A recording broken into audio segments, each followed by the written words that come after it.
And good morning, and welcome to another edition of Ralph's Opinion. It's great to be here this morning once again for another edition of the way I look at my opinion on things that are going on, not only just in the city of Pittsburgh, but also across the world and also across the country as well. All right, today uh, we're going to be talking about a few different issues, and I have one that's real close to me that I'm quite frustrated with. And what I can't figure out is why does this continue to happen? But we are going to talk about that in a few minutes. But first, we're in the First Line Consulting Services Studios. 1-877-926-6982 is the number to call for Ralph's Opinion right here every single week. And the First Line Consulting Services is our studio sponsor here at Ralph's Opinion and all of RW Media shows. Give them a call. What they do, First Line Consulting Services, is help you to construct a website. They will manage it, put up all your videos, and everything you need for one low monthly price. And also check out firstlineconsultingservices.com also for all your website needs. All right, this first segment is brought to you by Mata Heating and Air Conditioning, 724-201-0500. Call Mata today for all your furnace needs: radiant floors, humidifiers, service contracts, heat pumps, snow melt, air cleaners, and UV lighting and air conditioning. Give them a call today. That number again, 724-201-0500. Mata Heating and Air Conditioning. All right, let's get started here. This is something here that really sticks in my craw. Another server at another restaurant fired for taking a big tip. I'm talking about fired. And this one got fired on the phone. Okay. Now this is getting old. If somebody wants to give you a tip for $1,000, $500, $300, whatever, $3,000, that should be their prerogative. What I don't understand is why are these restaurants so angry about their servers getting these kinds of tips? Okay. So what had happened was a server from Bentonville, Arkansas, at a restaurant called the Oven and the Tap, okay, received a $2,200 tip from a 40-person dinner party. All right, he served the party of more than 40 patrons along with one other server. At the end of their dinner, the two servers received $4,400 in tips from their guests to split with each other. So one server got $2,200, another server got $2,200. Okay, and then the guy here says he was hosting a $100 dinner club where each person at the dinner tipped $100 to give to the servers. This real estate marketing coach whose name I'm not going to explain, in a GoFundMe post that he started in support of Brandt. We were able to raise $4,400 in tips to be shared with two servers from our attendees in our social media channels. Okay, well, it turns out that this guy claimed that he had reached out to the restaurant before the dinner to secure a reservation and clarify the restaurant's tipping policy. Wanting to ensure his servers would indeed receive a large amount, he intended to tip his servers. At the end of the dinner, however, the restaurant required the two servers to split the tip with their coworkers. All right, so, a 20% tip, and then you have to share with your coworkers. And then at the end of the dinner, however, the restaurant, there we go. I was told that I was going to be given my cash over my shift manager. This is the server now, and I would be taking home 20%. The server told NBC affiliate KNWA, with the other 80% to be split amongst restaurant staff, including bartenders and hosts. It says, after being overwhelmed with joy and gratitude after receiving the tip, this server told CBS 5 News that hearing that she have to split the tip was kind of disheartening because we didn't tip to share in any way, which means to share to everybody. According to this server's lawyer, Before the night, the restaurant automatically deducted 7% of a server's food and beverage sales from their paychecks for that reason. The restaurant's owner, however, told KNWA that their tip policy has always given 6% of the bar sales to bartenders, 2% to food sales to the kitchen, and 1% to food sales to the server assistant. So, which means that even if a server has $40 a night in tips, that server has to share it with everybody in the entire restaurant, which means the dishwashers, people who may have not been involved, maybe a ignorant busboy or somebody like that. All right. So they denied speaking to about their tipping policy before the incident. This was the company now. After the server reached out to thank him, the person to thank them for the tip, and let them know that she wasn't able to keep all of it, the person who gave the tip asked for the tip money back from the restaurant so they could give it to the servers directly. All right, so they try to contact the owner in an effort to assure that everything was going to be okay, but were unable to connect with them outside of a few text messages that eventually stopped. They wrote to the GoFundMe page. Now watch this. The restaurant then fired the server, who claimed the restaurant fired her over the phone. She was let go for violating policy by telling the customer about the company's decision to seize the tip. So the oven and the tap over the phone, and this girl or woman, this server, had been there for 3.5 years. That it was really heartbreaking. The server said to CBS News 5, especially because I didn't think I did anything wrong. Then the company had learned of her firing, decided to help her eventually further by spreading her story and creating a GoFundMe page which raised $18,000 while it was active. Okay. Here we are, once again, another restaurant firing over a tip, a large tip. In Williamsport, there was, or Scranton, Wilkes-Barre, there was a server at a restaurant there about a month ago that I had talked about on The Way We See It and on last week about getting fired because of a large tip. Okay? Restaurants are jealous, owners are jealous because they're not making any money, and now servers are starting to make way more than them. And that happens, okay? But some of these restaurants are so small now that, and a lot of them are not making money. And I know this for a fact because you know why? I am having issues trying to find restaurants to be sponsors and advertisers. And they tell me the same thing. I'm not doing so well this year, or I'm having a problem, or my kid wants a G.I. Joe doll for Christmas. Whatever the excuse is, or whatever it is that they're telling me, okay, that is what they're telling me. The biggest problem right now is lack of help. And some of these restaurant owners are getting jealous now because there are some gracious people out there who do tip well and tip big and are willing to give that kind of money out to people, but the restaurant's jealous because of that. Okay?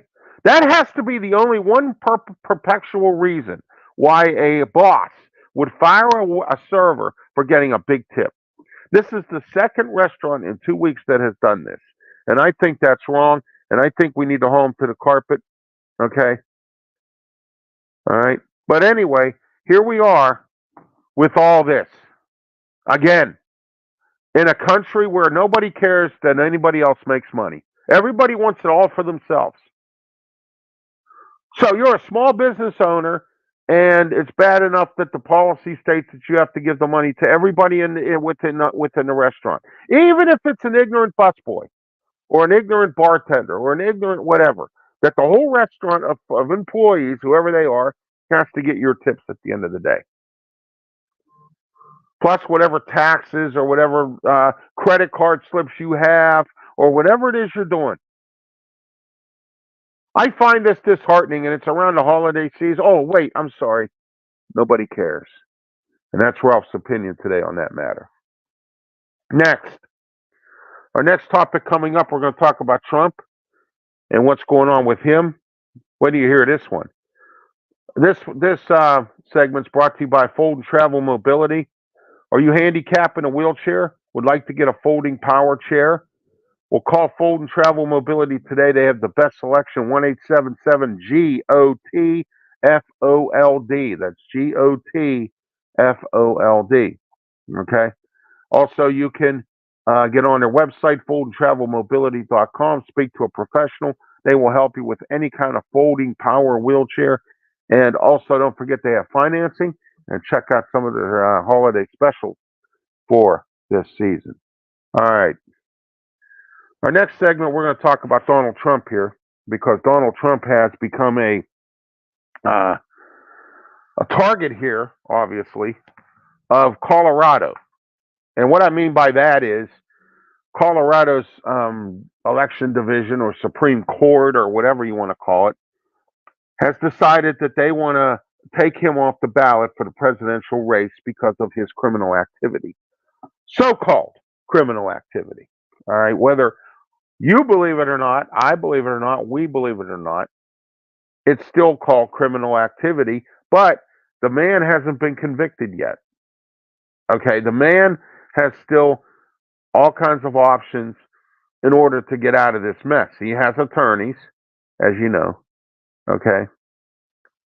And he has a lot of clout and a lot of people behind him. Okay. So here we are.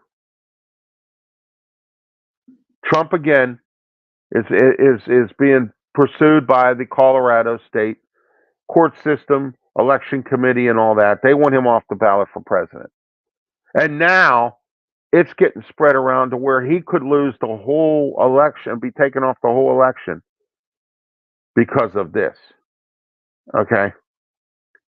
Because of this. And I got to tell you, it's crazy that they're actually going after this,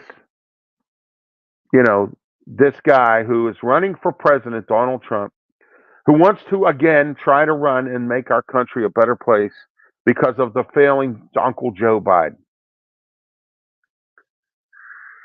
Yeah, my co-host on The Way We See It, Bill Canady, he calls him Uncle Joe.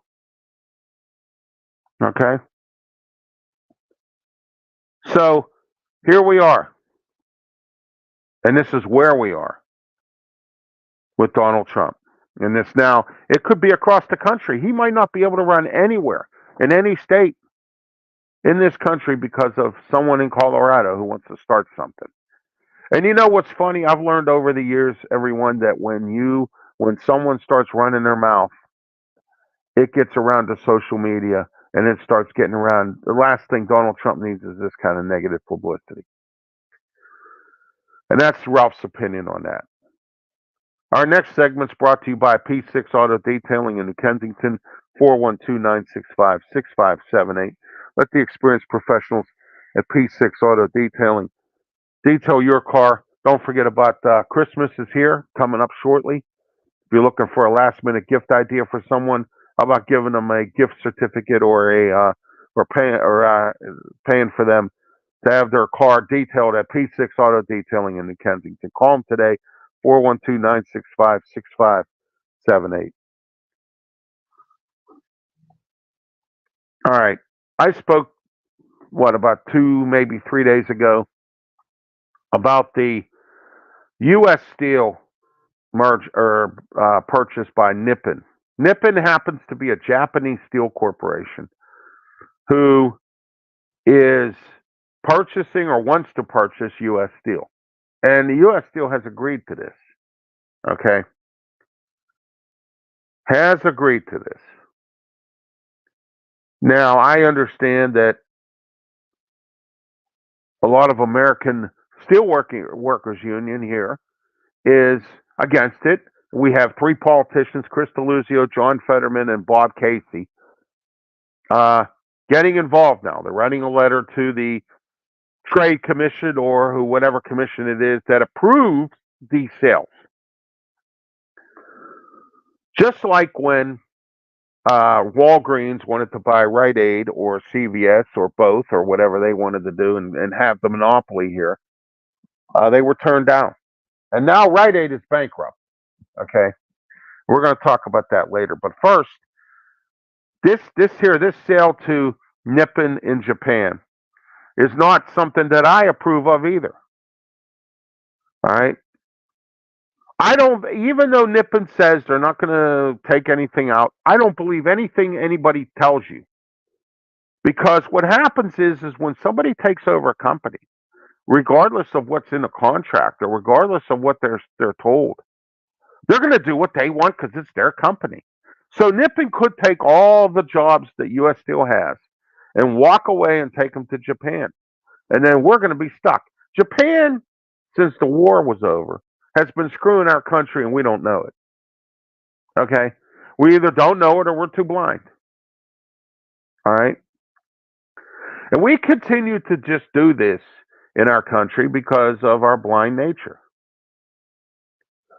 And it's not, anything that I enjoy hearing because it's sad about the whole thing in regards to this. I'm not real happy about it. Okay?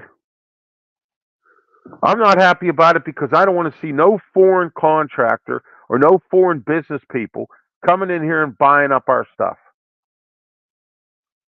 But if U.S. Steel, and I don't like U.S. Steel for one reason. I don't like the way they continue to build plants everywhere else except in this town in Pittsburgh, Pennsylvania.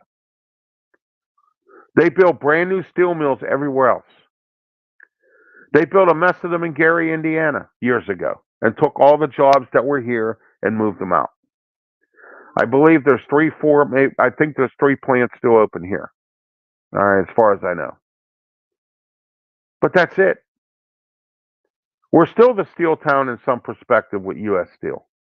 There's still some jobs here, which is great. It's not as big as it once was, where we had thousands and thousands of jobs, and it still isn't that way. I call them useless steel.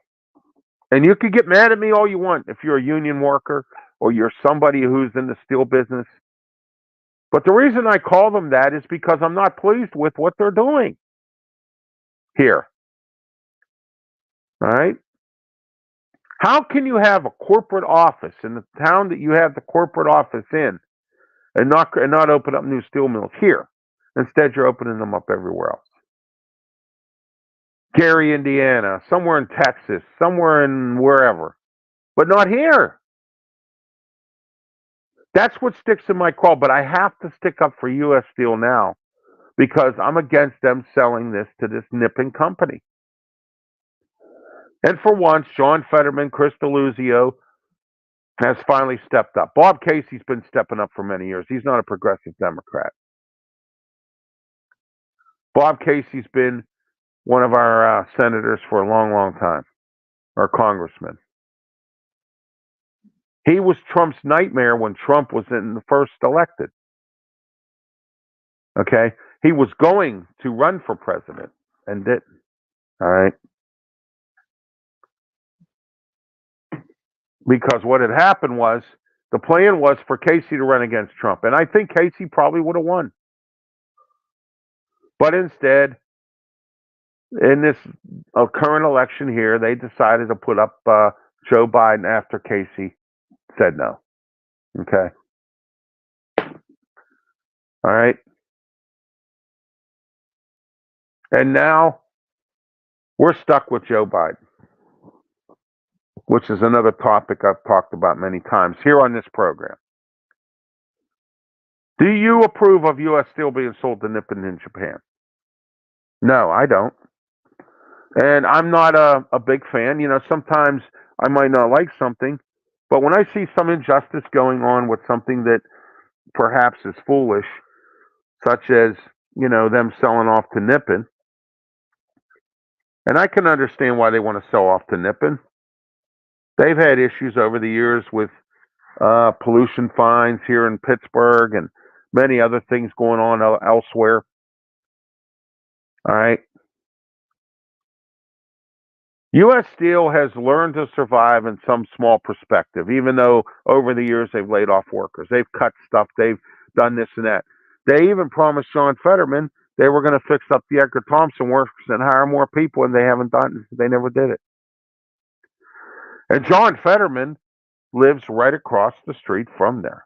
He's never in Washington that much, except for when he needs to be. He comes home most of the time, and he lives in Braddock section of Pittsburgh, which is great. He lives in Braddock, Pennsylvania.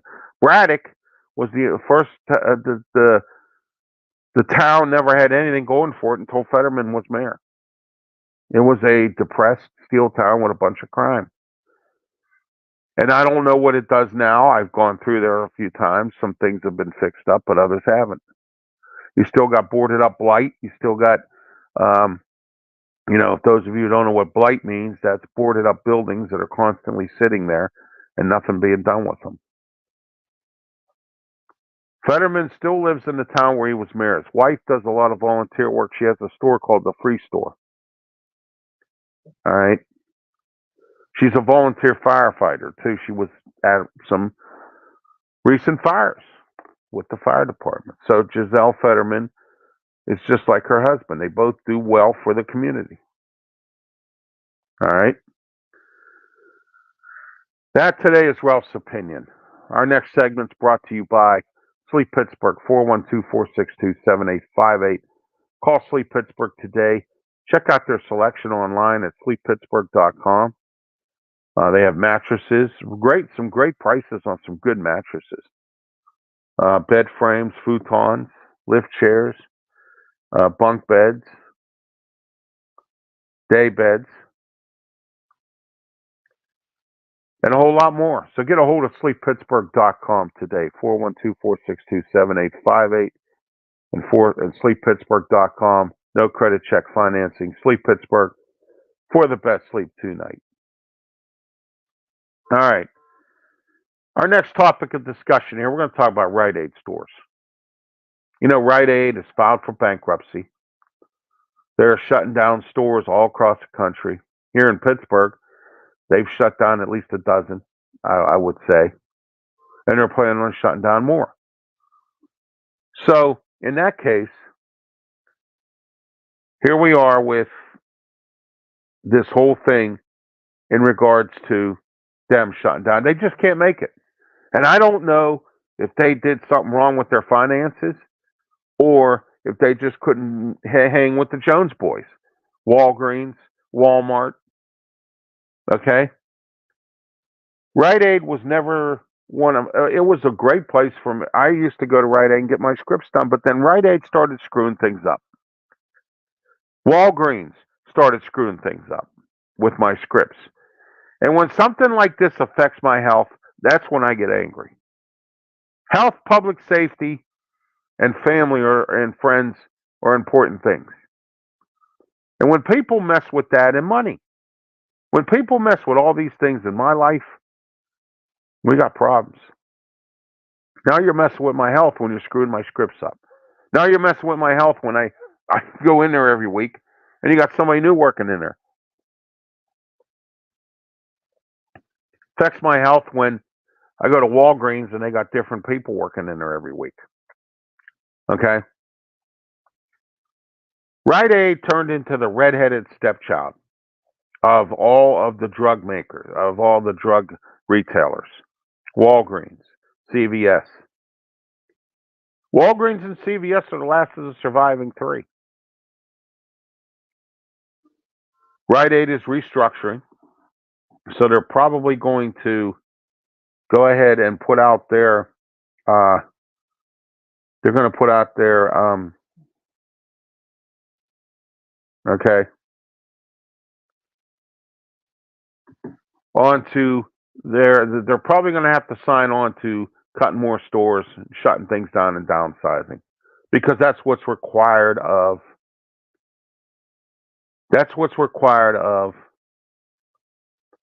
bankruptcy court.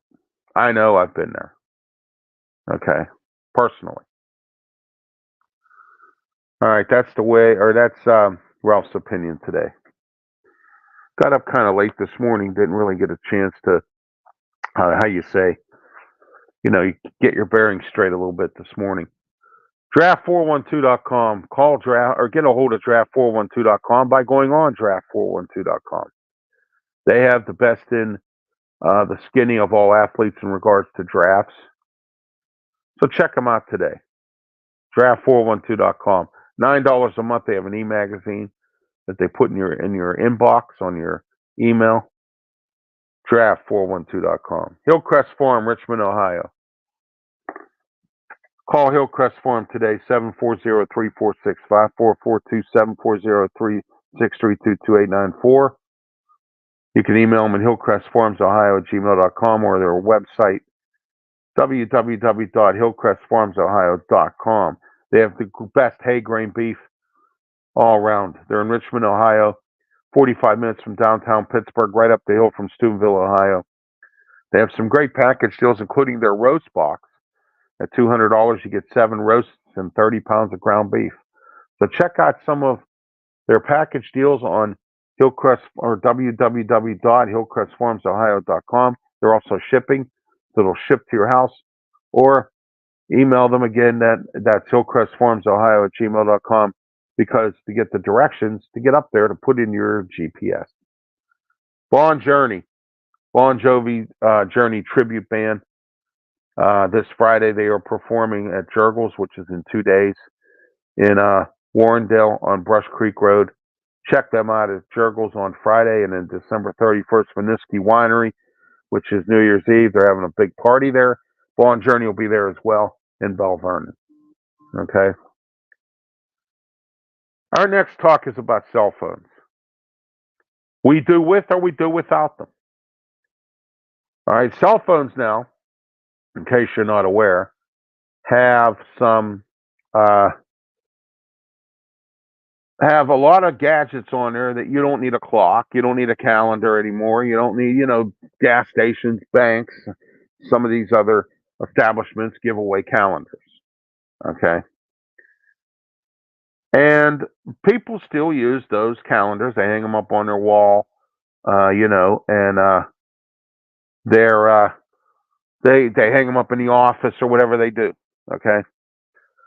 But nowadays, you could just plan out your stuff, put it in your calendar on your phone. But is it worth doing that?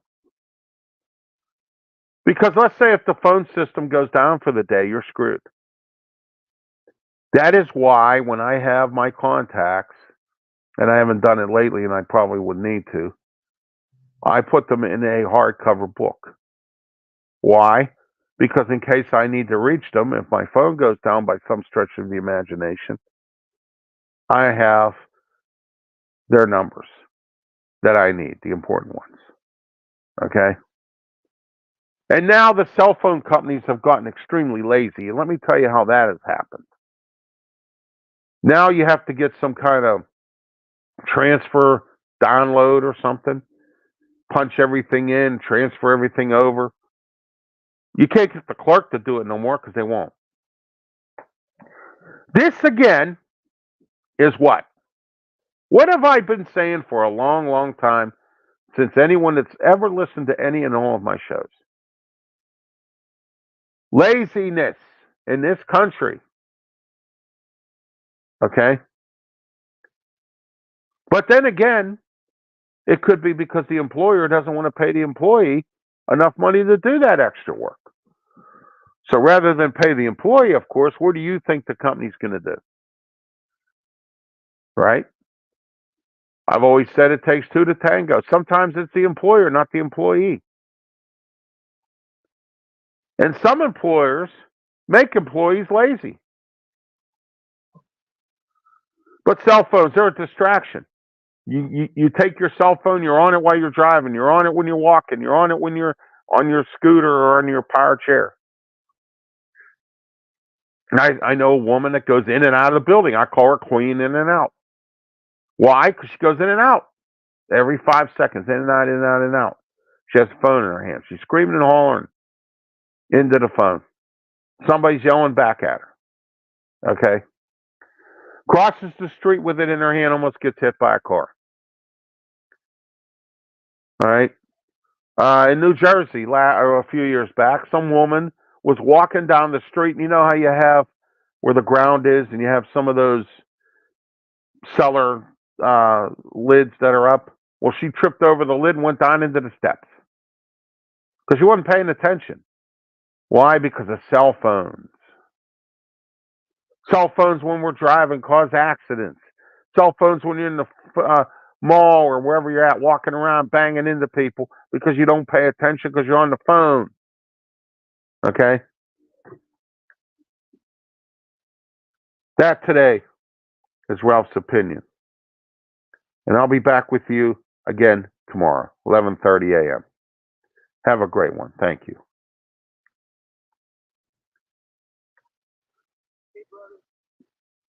Hold on.